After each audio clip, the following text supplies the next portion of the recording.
ವೀಕ್ಷಕರೇ, ಮತ್ತೊಮ್ಮೆ GR ಸ್ಟುಡಿಯೋಗೆ ನಿಮಗೆ ಸ್ವಾಗತ. ನಾಗಸಾಧು ನಾಗಸಾಧು ಎಂದರೆ ಬರೀ ಶಿವನ ಭಕ್ತರಲ್ಲ, ಹಿಂದೂ ಧರ್ಮದ ಒಂದು ಭಾಗವೇ ಆಗಿದ್ದಾರೆ.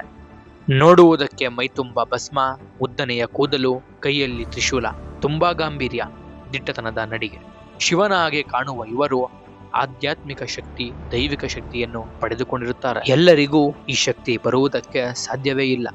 ದೈವಿಕ ಶಕ್ತಿಗಾಗಿ ತಮ್ಮ ಜೀವವನ್ನೇ ಶಿವನಿಗೆ ಅರ್ಪಣೆ ಮಾಡಿರ್ತಾರೆ. ನಾಗಸಾಧುಗಳು ಯೋಗ ಧ್ಯಾನಗಳನ್ನು ದಿನನಿತ್ಯ ಜೀವನದಲ್ಲಿ ತೊಡಗಿಸಿ ಅದನ್ನು ಕರಗತ ಮಾಡಿರ್ತಾರೆ.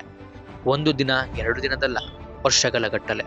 ಅವರು ತಿನ್ನುವ ಆಹಾರವು ಮಿತಿಯಾಗಿರುತ್ತೆ.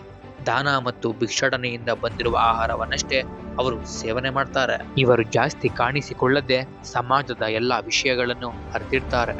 ಮಾರ್ಗದರ್ಶಕರಾಗಿ ಹಿಂದೂ ಸಂಸ್ಕೃತಿಯ ಮಹತ್ವವನ್ನು ಕಾಪಾಡುವ ಒಂದು ಶಕ್ತಿಯಾಗಿದ್ದಾರೆ. ನಾಗಸಾಧುಗಳು ಕಾಣಿಸಿಕೊಳ್ಳುವ ಸಮಯ ಕುಂಭಮೇಳದಂತಹ ದೊಡ್ಡ ಹಿಂದೂ ಸಮ್ಮೇಳನಗಳಲ್ಲಿ. ಇವರನ್ನು ನೋಡಿದರೆ ಒಂದು ಕ್ಷಣ ಭಯ, ನಮ್ಮೊಳಗಿನ ದೈವಿಕ ಶಕ್ತಿ ಜಾಗೃತಿಯಾಗುವುದಂತೂ ಖಂಡಿತ. ಸಾಮಾನ್ಯವಾಗಿ ನಾಗಸಾಧುಗಳು ಭಸ್ಮ, ಉದ್ದವಾದ ಕೂದಲು, ಕೈಯಲ್ಲಿ ತ್ರಿಶೂಲ.